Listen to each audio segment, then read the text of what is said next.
is back on the escalator again. Leave it alone. What? Comics. What are you? I'm Batman. TV and movies. Wrestling. Music. We are just getting started! Finally, a podcast about things you actually care about, hosted by a couple of guys who actually care about those things too. What? Did we just become best friends? Yep. Maybe a little too much. Yes, that's awesome. The talented one, Chris Machete. That no-talent ass clown became famous. And Brenton, you know, that guy from your other favorite podcast. I liked it. I was good at it. So grab onto the handrail and don't let go. There's a little boy caught the escalator! This is the Kids on the Escalator podcast. Woo! Here's CM and BD. Ladies and gentlemen, please take your seats. The show is about to begin. Hello. Yo, I like that background, dude. Look at that. Cool, thank you. Looks like you're in a closet, but a closet full of cool shit.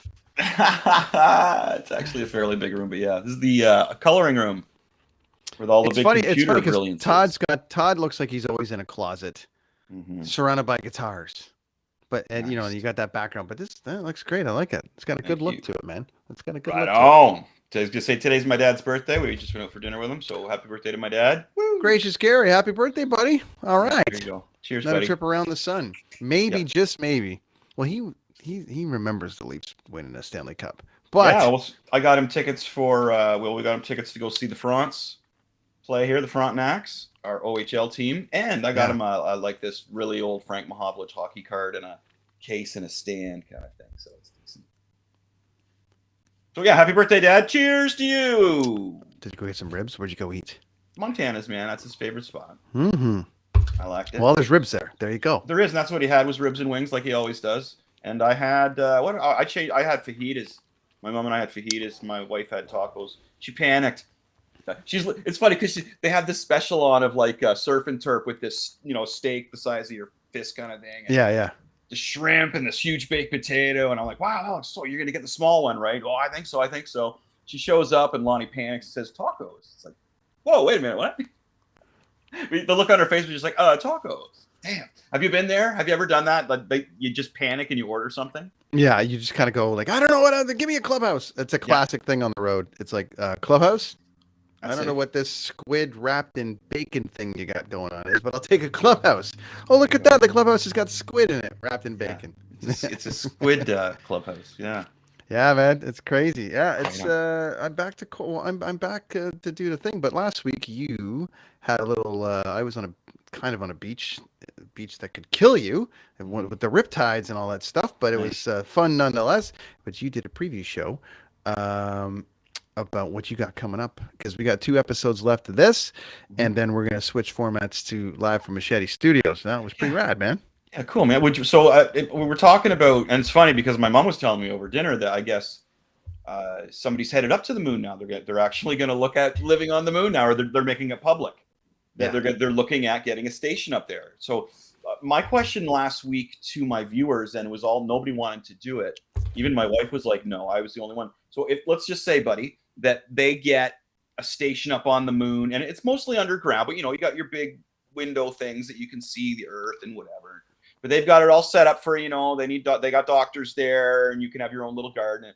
Would you go right off if you could? It'd probably be tough, but if you could be one of the first ones to go out there and live on the moon, and it's safe, right? As safe as could be. You know what I mean? You assume. As I mentioned, you have doctors. You can grow your own food. Your air's fine. It's all like that. Would you be one of the first people to go out there? Would you go for that? I'm pretty adventurous. I can go out and do things. I try to see things when I'm traveling, but I'm not sold on the zero gravity being able to be held down to a thing. And I think that getting kind of thrown off into space might qualify as the worst death ever. When you're just floating into the universe while you're like, well, I got enough oxygen for 97 days. Great. And then you just go, and I think that would qualify as the worst death. Okay, ever. so you would be worried. Out. You would be worried about the scientific angle of it, of whether we'd be able to breathe properly, or you'd be more worried about accidentally flying off into space. Well, have they proven what the gravity content's looking like up there? I know you can walk on there a little bit. Like the guys are walking a little bit. It's a full gravitational thing, I think. Breathing. We'd have to be underground, right? That was the thing I was discussing. Sorry, Yeah. is that it would mostly have to be underground. You know, then that was one of the conspiracy theories is that they're already doing this on the far side of the moon because there's like this 13-mile crust, right? So technically they could build in there and go for miles and miles. They could build things underground. So that's safe. You don't have to worry about that. You know, as I mentioned, you're secure. You're not going to run out of air. You're not going to run out of food. There's the Earth right there. There's a trip if you want to go back. There's like a taxi, as I said. You know, they got the taxi going back and forth from Earth, and it takes it takes 3 days to get back and forth from the moon. Like we're talking now, or we're talking in like 10 years from now. Let's say it's you right now, but in 10 years, like you're in your mindset right now, because we're both at that age where we've done quite a bit of things. You know what I mean? Like, you know, I'm in my 50 and I feel like I'm very confident. Yeah. Now. So I think I would do that at like 60. Really? Okay. So yeah. I think I would give it a little bit more time because I'd want to, you know, I don't have a desire to jump out of a plane. I don't have a desire to even do any kind of high-end parasailing, just for the kids and the thing. I would say it would be more like a 60-year-old thing for me where I knew everything was good and things were on their way and the kids were in school and everything was done. Then I'm like, let's give it a go. Okay, well, you know, you got to put, yeah, that's the family. You can bring the kids with you. They can live on the moon. That's an interesting moon one. kids. Yeah, you know, okay, I get it. Moon kids, space trucking. Yeah, I guess that's what they call it. I'd say I don't think so. I think I'd be a watcher first, and I'd kind of see how it was going to go. Right. I would be all over it. I'd be all over it, man. And I'd be like, I think for me, it would be an inspirational opportunity, I think. And I think it would just heighten all my other artistic interests. Like, I think I'd probably be able to, I'd have all these stories. I'd sit down and draw, and I'd be like, you know, could look out at the Earth and just be like, whoa. And my point too is that if anything did go wrong, there's the Earth. Like, you know what I mean? Like, if you're shot, I could see like Mars, right? Like, wow, we are far away, you know, from Earth. But I love the way the moon is almost like, well, there it is right there. You know what I mean? It's right there. So I myself was all over it. Lonnie was no, because she thought she'd be trapped on the moon. That's how she felt. She felt claustrophobic about it. I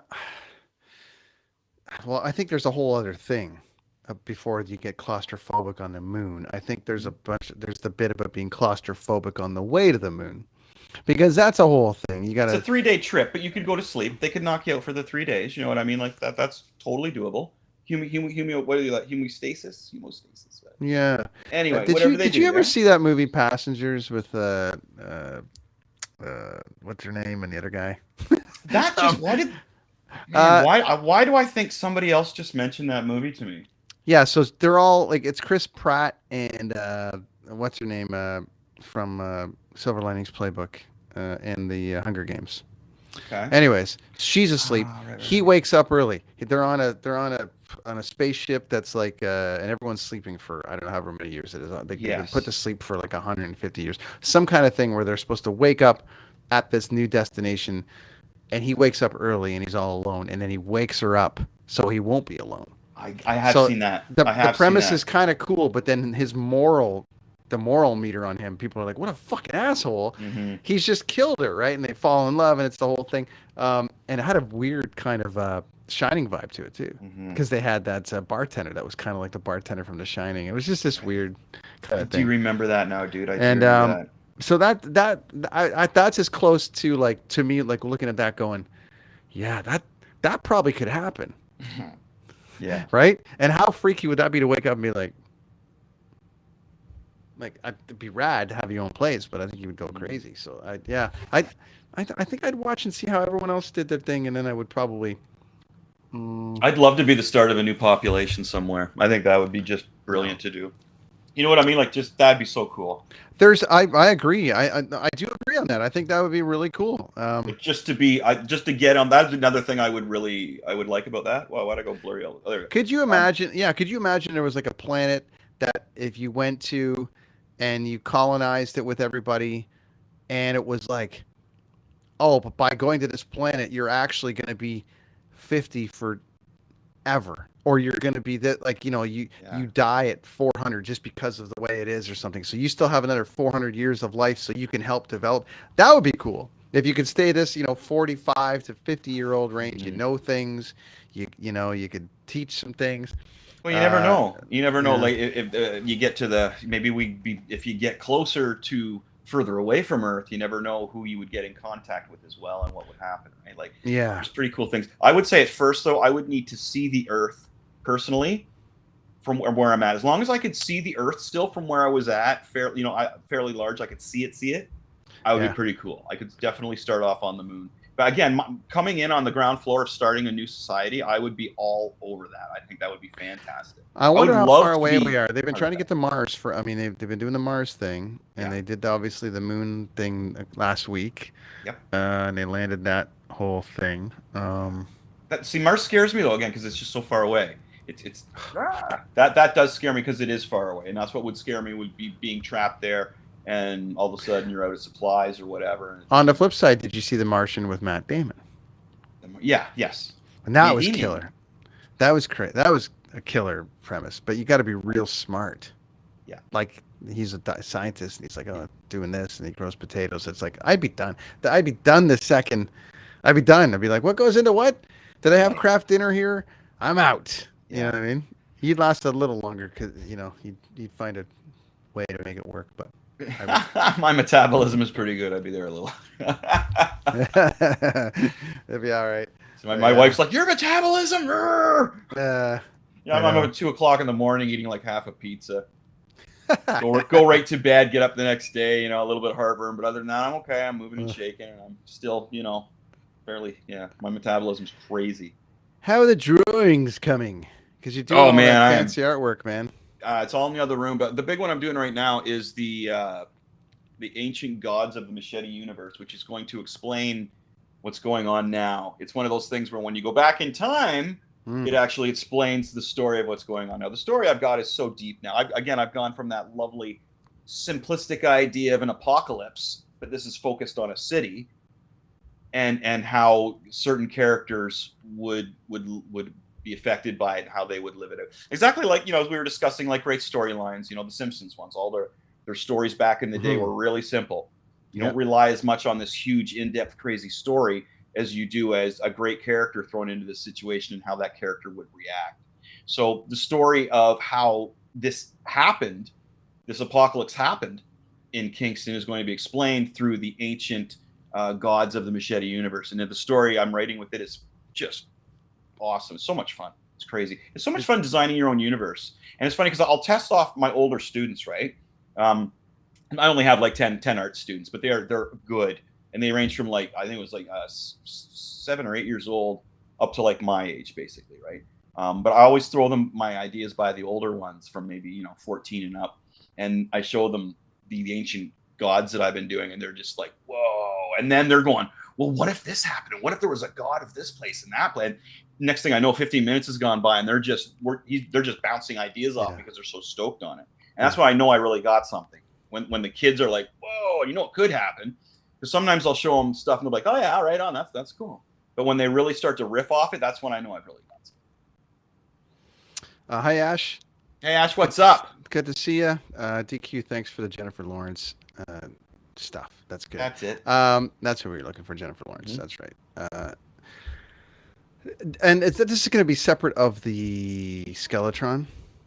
No, that's why I say like this. This is going to explain what's going on, why this apocalypse is really going on.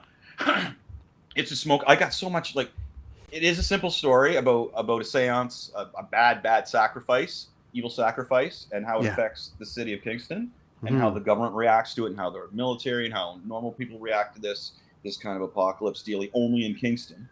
And then the world realizes this is only going on in Kingston. We're going to shut Kingston down. Nobody's going in or out. right? So there's only a matter of time before Kingston implodes. So it's only a matter of time before the government, the military, whoever can take what they can from this supernatural experience. Because of course they're going to want to weaponize whatever happened, right? They're going to want to weaponize it, and some people just want to know what happened. So the people that are trapped in Kingston, some of them are, just trying to stay alive. Some of them are trying to, just move on from what happened, and other people are trying to take advantage of the situation, like our wrestler El Terrifico, who underneath the Kingston Penitentiary has this whole elaborate scientific laboratory, and he's found pieces from where the seance, for where the sacrifice happened, and he realizes that these pieces from this room where this sacrifice happened are like crazy. So he gives them to a scientist, and he's taking it apart. All the details are in the comic book. And furthermore to that, Wednesday we are supposed to get our reprint of issue number 1, 100 copies of issue number 1 reprint with the variant cover and some new things in the back. So that's the original cover. I don't think you have the variant cover, which is cool. It'll be out. So Wednesday, I believe we get those. So I'll have more details on that. Great Christmas presents for your friends. Yeah, because now you'll be able to get issue 1, 2, and 3, and I'll have a deal on them one day only. There's issue 2. There's issue 3. So issue 1 is being the second print's coming out finally. It should be here tomorrow. I'm looking forward to getting a night. No, tomorrow's Tuesday. Wednesday it should be here. Looking forward to getting a nice couple boxes of them. Only 100 issues, my friends. Okay. 100 issues. Ashley Lindley. Variant cover. Variant cover. So so I'm stoked on that, and that's coming around. And yeah, I'm still teaching for Scholastic there. I got that this weekend coming up again with my brilliant kids downtown. But 15 of them, man. We go in the. It's funny too, because I'm teaching these kids in the back of a comic book store, huge comic book store, right? Huge comic book store. And we're in this back room with all these tables and chairs, and in one corner are all these guys and girls playing Dungeons and Dragons. Yeah. In the other far corner is this group of, and they're all basically adults, right? Yeah. They're painting their action figures with these crazy microscope headgear things on and everything, right? And then the other cover is the other side, some Warhammer guys or some other kind of thing. And I got the machete corner. You got the machete corner. These kids at the other end are all just jacked up on just being set free in a comic book store, for one. Yeah. And two, just the energy that I'm always like, all right, guys, woo, are we ready to rock? And then it's like, can we take a break? And I was like, yeah, take a break. Just make sure you're on your own camera. And they're like going to walk around the D&D guys, and I can see them going, what's that? And what's this? And the D&D guys just like, leave us alone. It's hilarious. I'm a ranger in the middle of a thing. Some of them are really cool, but there's the odd guy or girl that's just, you can see them just like, us, the Dungeons and Dragons people and the comic people, they don't mix there. They don't mix. You keep your people over there. I don't see a ranger among one of you. So get out of here. How many hit points do you have, youngling? They're filming a bunch of shit down the street again, and James Gunn. I don't know if you've heard all the news about the DC thing, but so James Lobo's coming. James Gunn's officially taken over, and the DC thing is, they're pausing Wonder Woman. He's made Superman a priority. Mm-hmm. There's what's that? Aquaman's out. There's still some discussion about whether he's going to allow the Zack Snyder cut universe kind of to finish. There's getting a lot of demand to finish that up, but I think the Peacemaker's filming here again with Cena just down the street, and then Lois and Clark have started up again, and I'm pretty confident that old Jamie Gunn's going to be around here a little bit. He'll nail it, dude. He's one of the best, man. He's one of the best. It's funny. I had to laugh at the comment from, what's the Thor actor, Chris Hemsworth? Yeah. He just what is that? I think I'm done doing movies with creative directors. As the last movie, right? Like what Wataki Titi there, as I mentioned, just was not. Yep. So that's why I thought I thought that was a pretty funny comment. Just again, more arsenal to my dealie there, right? Which is great. Plus, you mentioned to watch Quentin Tarantino, that Two Bears, One Cave. Oh, listen to it. How great was that? Now I'm recommending everybody listen to that because it's funny. Because I feel like he emulated so many of the things that I've said on here. Yeah. Like him about the Marvel movies. They're all the same. Right, and then now everyone's kind of coming out, like all the Marvel guys, like even Downey and them are kind of going, hey, it's a different kind of thing. But even he's got to be like, come on, man. This is fucking the same. They're a group. They're like a clan now. Those Marvel guys, right? And they, of course, they're going to defend it. But I mentioned that you have to remember that the original comic book source is gold. That's the source. You know what I mean? You got to remember that. And Tarantino said that the actors aren't the stars, the comic book characters are, which is kind of what I would like. I love that. That was brilliant. Quentin Tarantino, man, I would love to have. He's one of those guys on my list that I would love to have a shot at tequila and smoke a joint with, man. Yeah, he really touched on some great stuff there, and I love the fact that with him, that he doesn't really let them go off script too much, and so to me, knowing that going into a Tarantino movie, especially, especially in Glorious Bastards, where they're doing the whole scene, and he touched on the whole scene with the three fingers and the Germans in the bar. And your dialect has to be perfect, and like to sit at your computer, and you do this, but to sit at your computer and write. And the funny thing is, and I was thinking about this yesterday. I was thinking about you yesterday because I was driving down, and the song was on, and there's some lyrics in that song, and I'm like, God, I was thinking back to the Machete stuff, and I'm going, you were able to just spin lyrics so easily, right? And I could never wrap my head around writing lyrics for a song per se. I could hum a melody or I could do something, but I could never write lyrics. Writing a story, I've always been able to do because I've always kind of lived in that, in my head. So I can write that. So the fact that he would sit down and write this crazy story, and then they have to stick to it, and it's unbelievable. Like that whole That's a great point. So check this out. So during the last one, the Hollywood movie, what's it called? Once Upon a Time in Hollywood. Yeah. Thanks, okay. DQ. So that scene where Leo DiCaprio is yelling at himself as the actor, you suck, I'm going to blow your head off. That was all done off the fly. Mm-hmm. And it was DiCaprio was like, no, man, I need some script. And he's like, no, man, you got to do this. It's just, so he's Quentin Tarantino sat in that little room with him there. Yeah. And was like, yeah, fucking motherfuckers. Yeah, motherfucker, bad crash. Yeah, and drinking too much, fucking drunk. And so he was kind of just like throwing little slurs at him, and he was going off it. But it stressed DiCaprio out so much, apparently, that he had to just wing. No, man, you got to give me some lines, I guess. So he's one of those actors that has to have direction in front of him. Which is incredible to me, because I think Tarantino brings the best of all these people, and DiCaprio in Django. DeCasto. No, what did he say? DeCasto. I think Tarantino lets him shoot one take. That's improv. There's a bit of. I think that in Django, especially to me, I mean, my God, that whole scene where they're sitting around the table and he cut his hand, and DiCaprio's going, "Come on, man." He just kept going. I guess that was improv, but I guess it was more of him just going with it, right? You look at that fucking run that DiCaprio did. On just everything. I mean, The Wolf of Wall Street alone, why he didn't win an Oscar for that, just boggles my mind. And then, Django, which was too heavy of content, and then he wins for the one that they filmed up here. But my God, what a run that guy did. Yeah. So last week I also did my Cinema Gems, and I did the deep dive on Reservoir Dogs by Quentin Tarantino, right? Yeah. So one of the things I also liked about the when you talk to Quentin Tarantino is about his list of people he had, or the companies wanted him to have the actors, the actresses play in his movies, and he had like totally different views, or why he picked certain ones. It wasn't supposed to be Bruce Willis as the boxer; it was Matt Dillon originally. He wrote the role for Matt Dillon. Turned it down.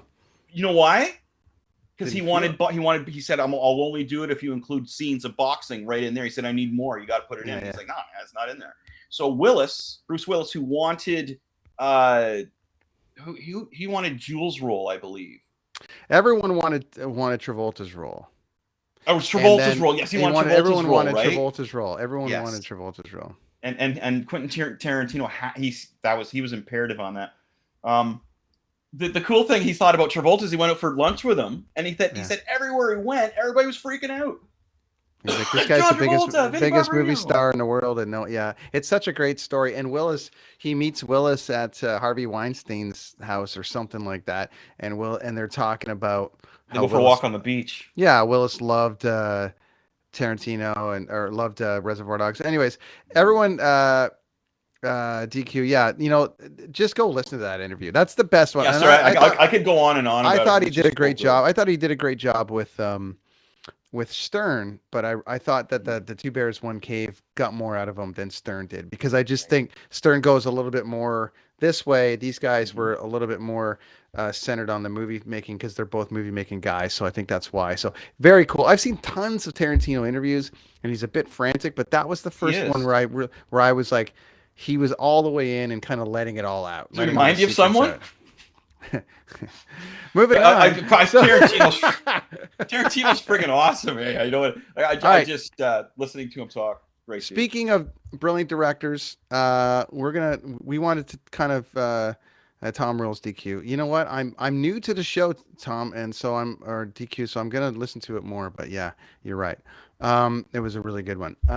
Okay, so for everyone watching and listening, we touched on it last week. We're going to launch a brand new show in the new year. The Kids on the Escalator podcast is going to be exiting, and we are going to be live from Machete Comics after the new year. But so we've got 2 shows left, and we've covered so many different topics on this thing. We've covered so many different guys, but we haven't dove too far into John Hughes. We have talked about some of his movies, like some of our favorites or some of our favorite Christmas movies and things like that. But the actual brilliance of John Hughes and his effect on pop culture, and like the directors that have followed, and some of the stories that have happened out of the things that he's created. He was also responsible for making a lot of music popular in the 80s. That whole culture absolutely of that what is it? It's not punk pop. It was what was that? That synth pop kind of thing. The English new pop. wave. There was a lot of new wave, buddy. Sorry, yeah. that's it. New wave. That's it. And let's not, like, the core of that is that Simple Minds' "Don't You Forget About Me" was a Billy Idol song.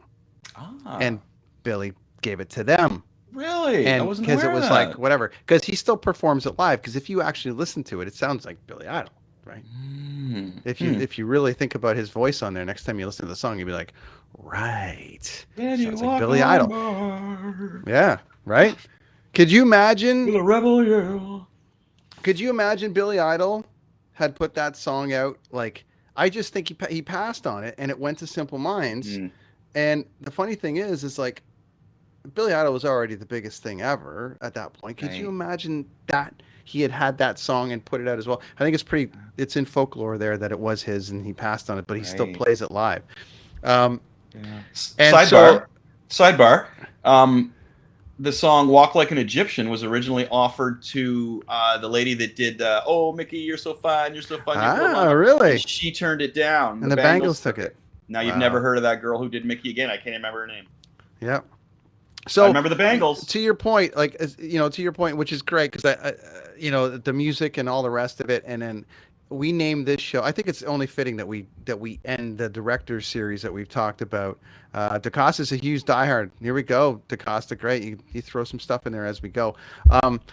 So I think it's only fitting that the fact that we named this show the Kids on the Escalator podcast in tribute to Kevin Smith's Mallrats, and Kevin Smith in essence became our new John Hughes. Really, not quite the same success, but he did put music in.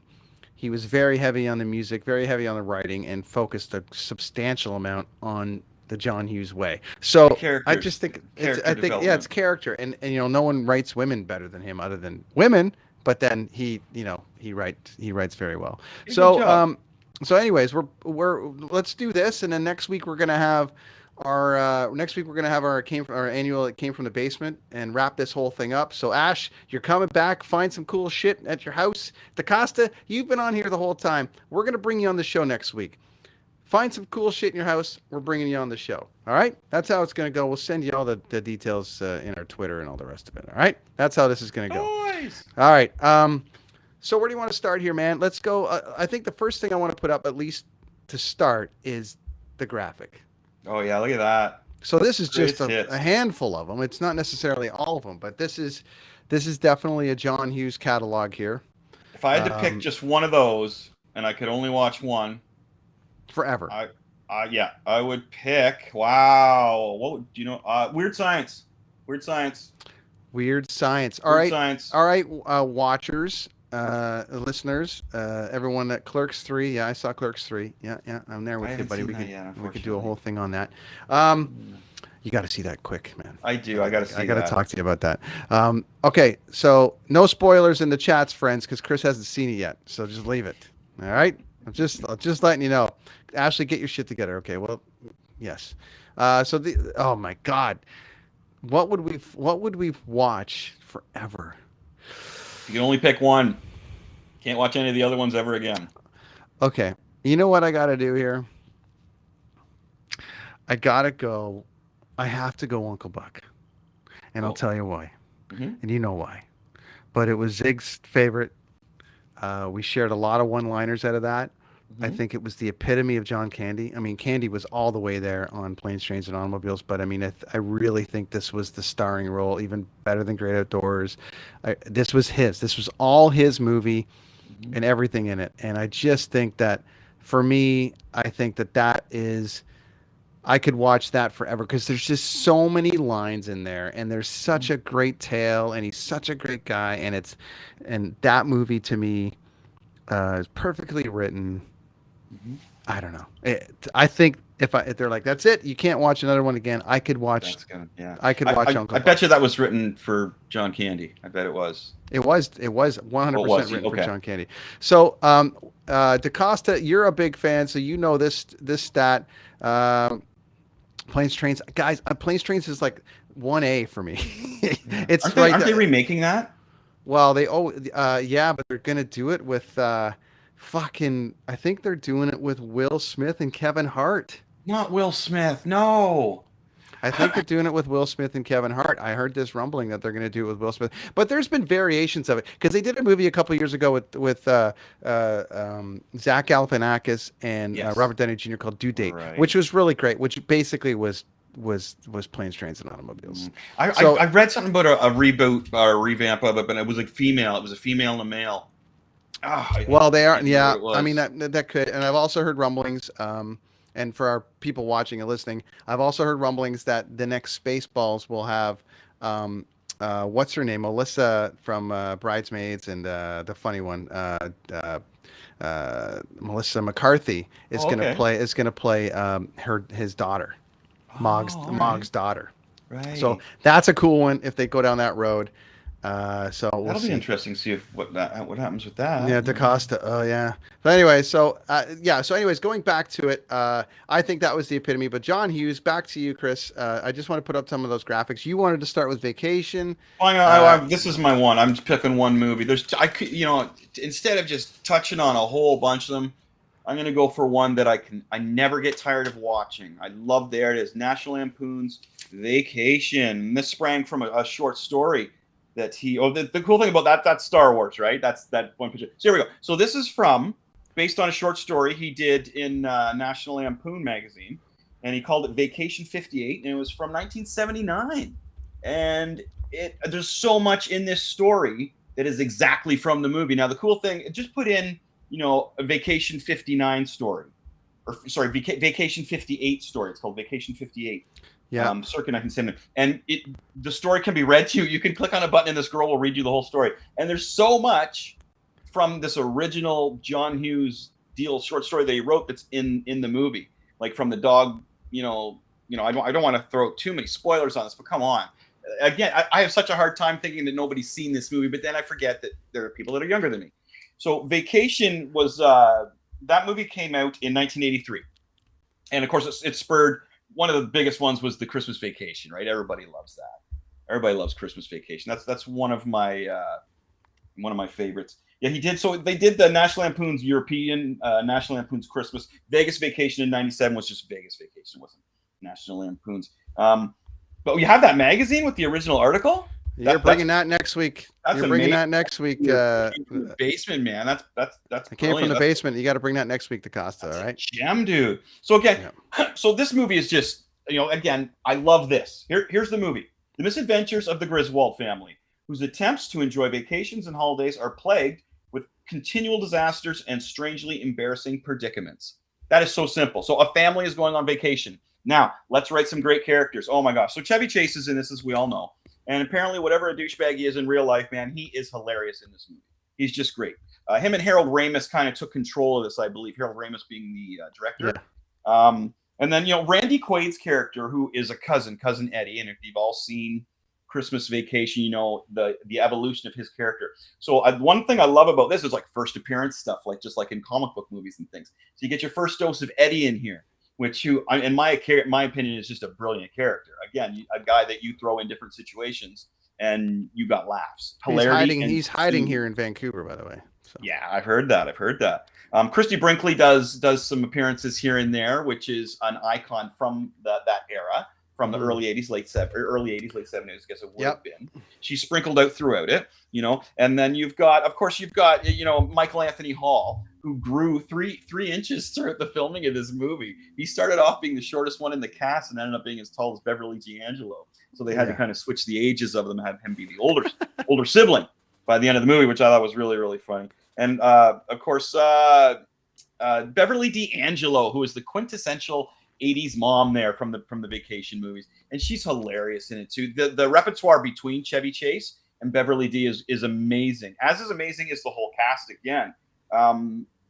What's her name? Panna Barron is that, I believe, is the daughter, and they use different kids throughout all these Vacation movies. It's so funny to me that they use different kids all the time. But they kept using the same uncle and aunt, cousin Eddie. Yeah. That just cracks me up. Yeah. But they were the same, which was really cool. The Eddie character, cousin Eddie, was just brilliant. I thought he was great. He was the evolution of it to if you go and keep watching to the Vegas movie, man, Uncle Eddie makes an appearance.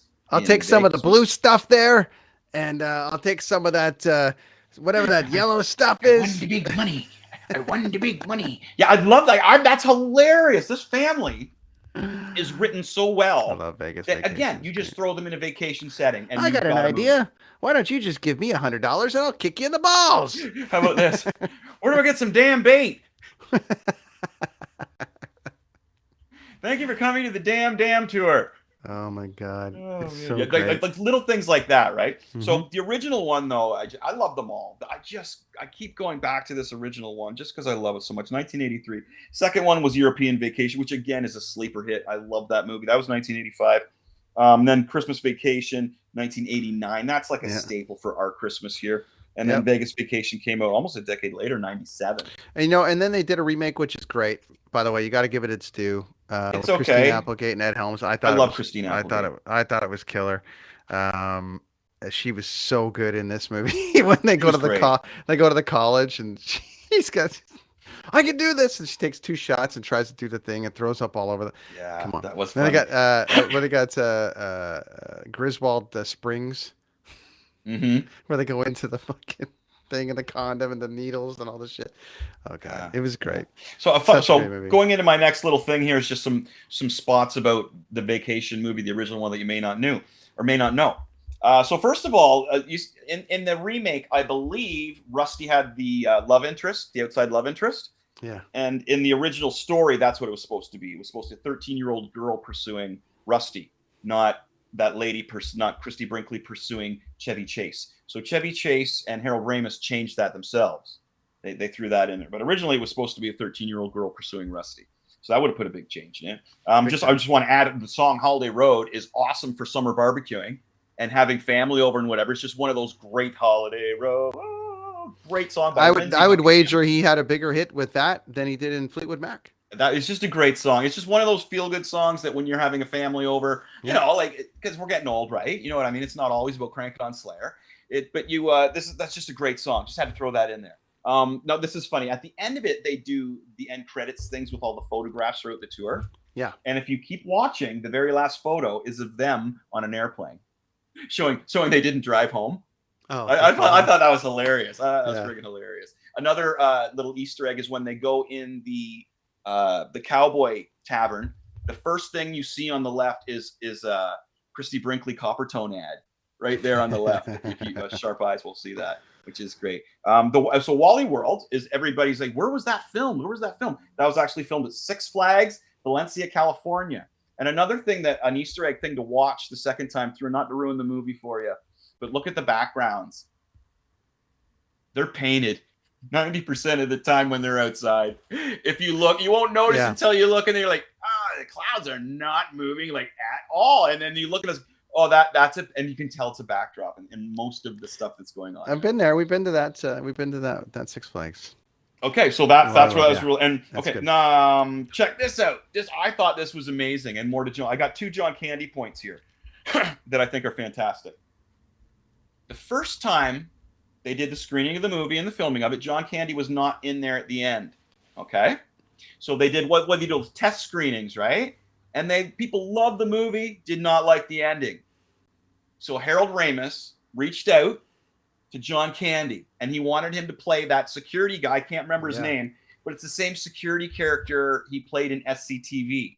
And if you know what I'm talking about, you're going to be like, oh, boom, mind blown. That's the same character he played in SCTV. Right. Well, that character basically saved the movie in a small way because it got tested so badly because of the end. They put John Candy in with the whole security guard joke thing at the end, through the roof. Now, guess how much he got paid for that, Brent? Scale, probably $800. $1 million. Candy did. For that little bit he did for at that the little end. bit. Interesting. Okay. Good for him. There you go. And he saved, but the film apparently was like, and then they got him on the end, and it was just like, there you go. Yeah, I love it. I just did half of those places.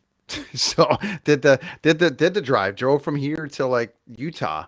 Yeah. And plus also drove to the Grand Canyon this year and everything with the kids, and it was so funny. So we did all that this year, and it was always remnants in my brain. And Grand Canyon kids. Alex wanted to stay. Alex wanted to stay at a motel so bad. He sees them on the movie. He's like, I want to stay at a motel, and I'm like, okay. So we stayed at one in like Montana, and we left, and and it was like an expensive motel. It was, but it was the only one in town. And we drive away. The town's cool. It's a cool little place. We drive away and we get like 2 hours down the road. He's like, I don't want to stay at a motel anymore.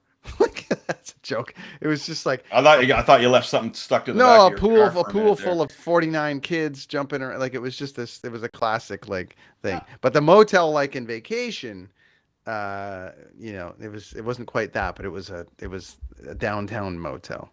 We're having fun. Damn it. Yes, Ashley, that was a great line. So, and he has a freak out. He has a freak out in all of them too. He freaks out kind of in Vacation. He freaks out in Vegas Vacation. That's his character. He goes nuts. His character puts up with it. He tries to be the good dad. He tries to be that role model father that he thinks his dad was. He tries to keep tradition going. He tries to hold the family together until he can't do it anymore, and that's him. That's his character, and he's so funny. What about the stuff that you couldn't do now though? Because like when he gets lost in the hood. And they take his hubcaps and all that stuff. It's like, he gets.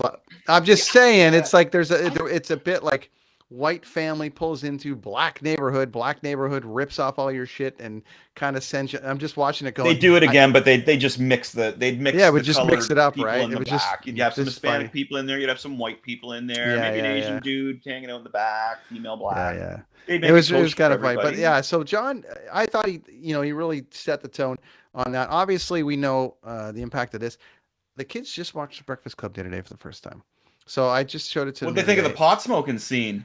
Well, they were like, I forgot about that. Yeah, there's a bit of some stuff in there. Plus, he gets a little bit like, you ever have a cherry popped and things like that. Yeah, there's some rudeness. I had to kind of be a little bit screeny, but it was whatever, right? They're hearing it on the playground, but it was rated funny. R, Brent. They're not supposed to be watching it. But they called out all the things. They're like, that one's gonna fall in love with that one, and so that had a really cool vibe to it. And I showed it to him because I'm like, you know what? One's in high school, the other one's going in high school, and I'm confident it still exists. And I'm sitting there talking to Smith. I'm like, does this exist? She goes, oh yeah, that person is that person. The only split now I think is that like when we were going to school, it was like the metal kids, the metal and the shop kids, the preppies, the this and that and this and that. I think they're all kind of intertwined now. Like I don't think there's like, I don't see too many like the metal kids right now. You know what I'm saying? Like that just doesn't really exist. Like they're all the kids kind of look at the same. You see it more probably because you get kids all the time, but like taking her to high school and I'm like, where's all the metal kids outside smoking? No, it doesn't happen anymore. Like, you know what I mean? It doesn't, right?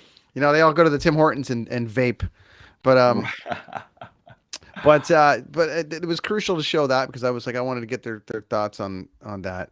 Obviously, every year this is a staple to watch. We obviously know that.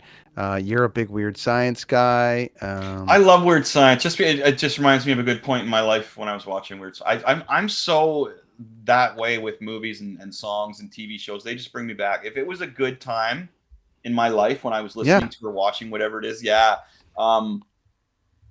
sometimes I think I over romanticize things of my youth sometimes, and movies are part of the things maybe I over romanticize. But I don't know. I find it's like a time capsule for me. Cinema.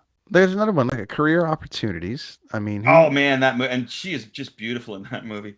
She's never stopped being beautiful. I mean, I don't know. Jennifer Connelly. Again, she's in the new Top Gun. Looks great. Yeah. Jennifer Connelly, beautiful. Jennifer Connelly in there. I mean, the Home Alone thing, obviously. Mr. Mom. I mean, if you watch back Mr. Mom now, it's like insane. It's like movie. That's another one that I was pretty young, but wow, it's just a great movie. Just the innuendos and all the things that they just can't get away with, anymore. Oh yeah, so true. Funny. That's for sure. Well, that's Tarantino has pretty much got a free pass for his next movie, I believe his last movie. He also has a TV show that's coming out that he's going to start working on. He has no idea what his movie is going to be, but he's got a TV show fleshed out that he wants to do. Amazing. I'm wondering okay, so what do you let me let's get off John for 1 minute. Okay, if bye, you're John. going to see the epitome of what would your final Tarantino movie be? I don't know. I don't know, man. If you could, because there was rumors that he was going to do a Star Trek, rated R Star Trek, and I'm kind of like, and I don't mean that. I can't see him doing that. I just don't see the need for it.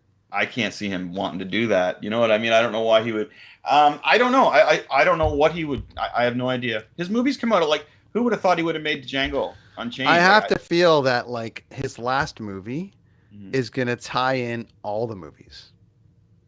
So I feel like his last movie, like there'll be like Django led into the Hateful Eight or something, which led into this, which this guy, the Once Upon a Time in Hollywood was them as a byproduct of this. Like I feel like that last Tarantino movie will actually be what Kevin Smith is doing, which ties it all in, and it goes, fuck me, they're all connected somehow. That would be great. If I'm Tarantino, I'm likely in a different place, but I would love for him to find a way to tie Kill Bill and Reservoir Dogs together. That's a lot of pressure. A last movie and saying like, he could go out on top. He doesn't want to go out, saying, oh man, I liked his old movies, his new movies, I don't know what he's doing there. He just wants to go out on top. So he references John Hughes a lot too. He liked the sort of the character development. I guess the effect on pop culture. You talked about the music side of it and how he broke some music and the new wave and things like that. Obviously, from the standpoint of like the biggest movies in the world, Home Alone being like a classic Christmas movie now, that was a byproduct of Uncle Buck. So little things like this, like you talked about in Vacation, Uncle Buck, that scene when Macaulay Culkin looks through the mail slot and sees Shanice looking back at him. John Hughes watches that back. DaCosta, you can probably comment on this, but John Hughes watches that back and goes, what would happen if a kid got left home alone? And he writes Home Alone for Macaulay Culkin. Right? Yeah. And I would wager that Home Alone 2 is better than 1. Home Alone 2 is fucking, if you watch it back, it's like... I just watched it last night. It's even better than Home Alone 1. It's a really good movie. It is a good movie. Fucking great. Rob Schneider, with the thing. And it's all the same gags. They didn't have to choose. They didn't have to do anything. You were smooching with Cliff. And you get a lot of intel on those two movies from that series on Netflix called The Movies That Made Us.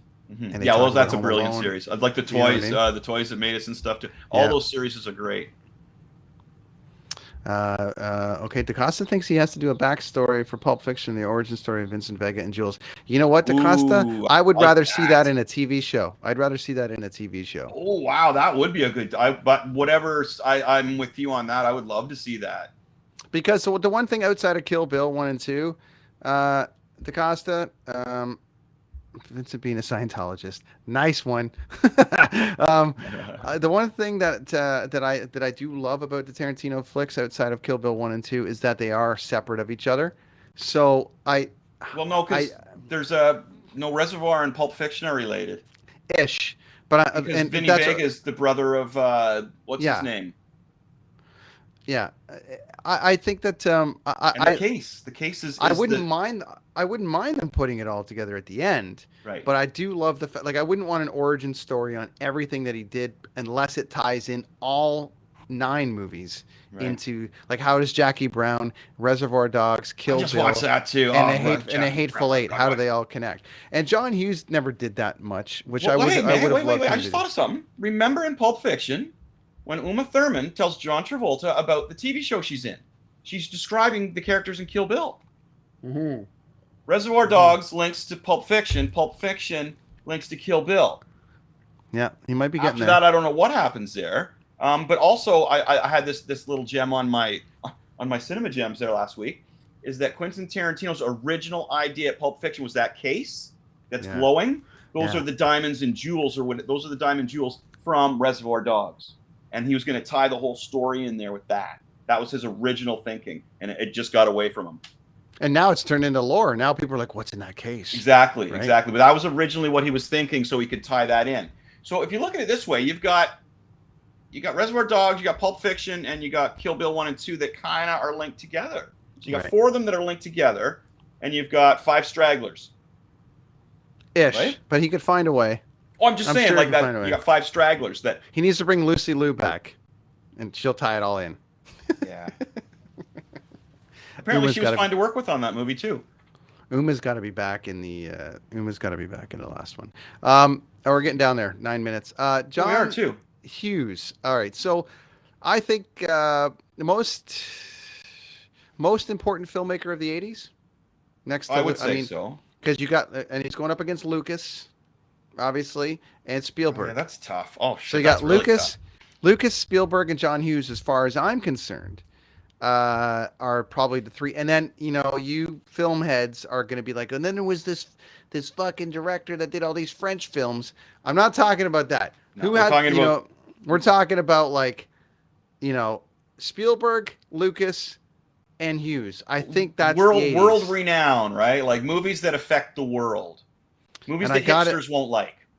Right. So is he more important than Lucas and Spielberg? Did he make more important content than them? Or did did they write, and make these movies? Obviously, because Star Wars was technically the 70s, so that puts Lucas back into the 70s if we're being serious, and Spielberg back in the 70s. But Spielberg had some hits in the 80s, though. I think Spielberg's biggest hits were in the 80s, were they not? Yeah. So So I think it would be between Spielberg and John Hughes. That's tough. Right. That's tough. Success-wise, money-wise, is going to go to Spielberg. Yeah.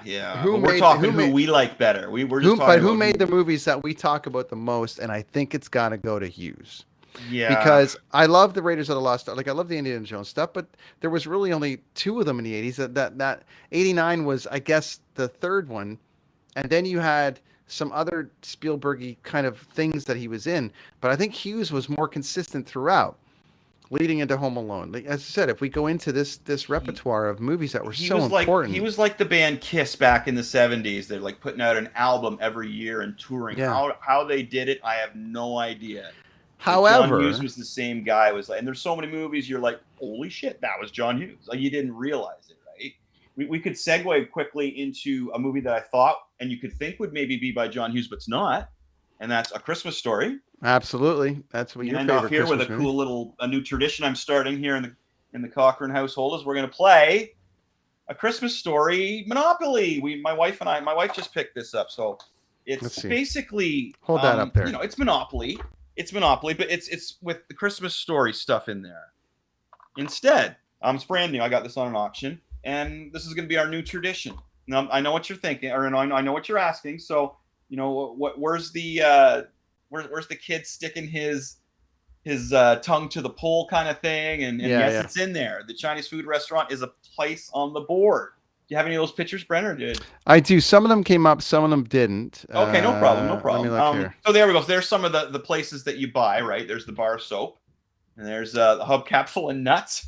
Only I didn't say. And Triple Dog Dare. That's upside down. So the cards are called Triple Dog Dare cards. There's some more frozen flagpole. You can buy that. The red ones, Ralphie's theme. I don't know what that is. Ralphie's theme. That's interesting though. And there's the little guy. So there's Ralphie in his outfit. So that's one of the pieces that you use for the Monopoly game. And there's the leg lamp, of course. You gotta have the leg lamp in there. And there's the leg lamp beside me. As you can see, there's the bar of soap that he gets. Ralphie gets his mouth washed out with soap. And so does his buddy there. Yeah, and there's the board, the center of the board. So that's going to be our new. Again, as far as doing a review, it's going to be Monopoly. It'll be the same deal. But the way they've made the board, I'm really impressed with. The little squares on there are awesome, very innovative.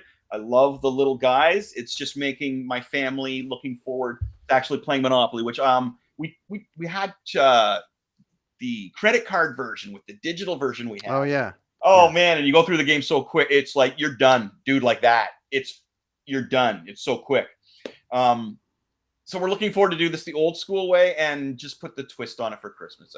I'm pretty stoked.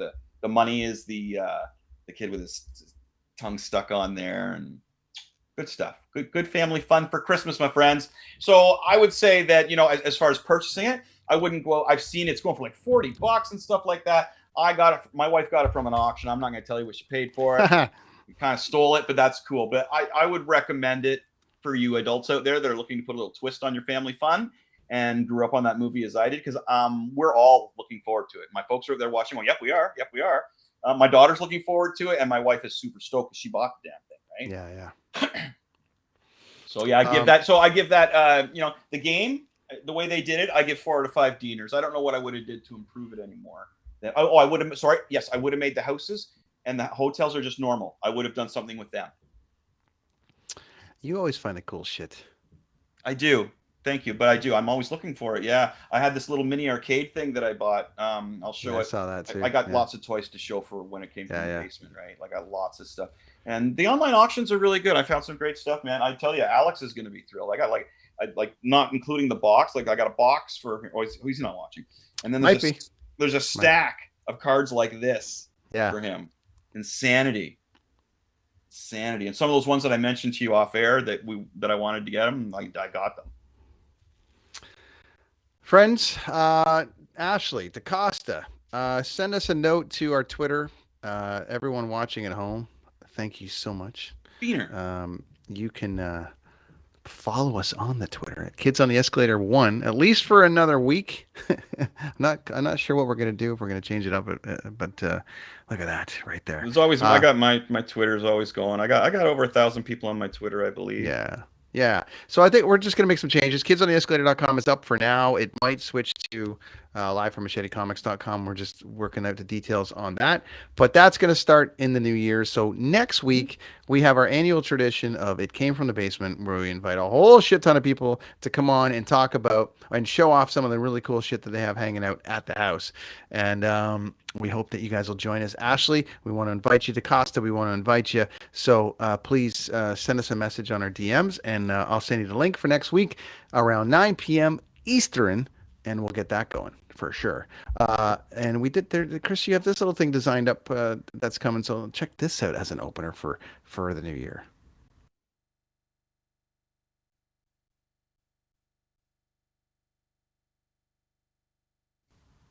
Yeah. Ooh, live from Machete Comics. I got tunage. Got some tunage, some screaming and yelling behind it, or something. Live from Machete Comics on the way in 2023. Twitter's dead. Thank you, DQ. We do appreciate the kind words. Twitter is dead, but we're still using it. That is apparently that is the Kids on the Escalator podcast for another week. Cheers, party on, go Mitch Marner, go, man. You've got Crosby at 25 games, shit. Sharp at 26 games, Marner's at what, 22? Mm-hmm. Go Mitch, go Leafs, go. They're doing great. We'll talk about what's going on out here. Happy birthday, Dad. Happy birthday, gracious Gary. Good times. Rad dudes. Cheers, man. Thanks, Party on, be everybody. excellent to each other.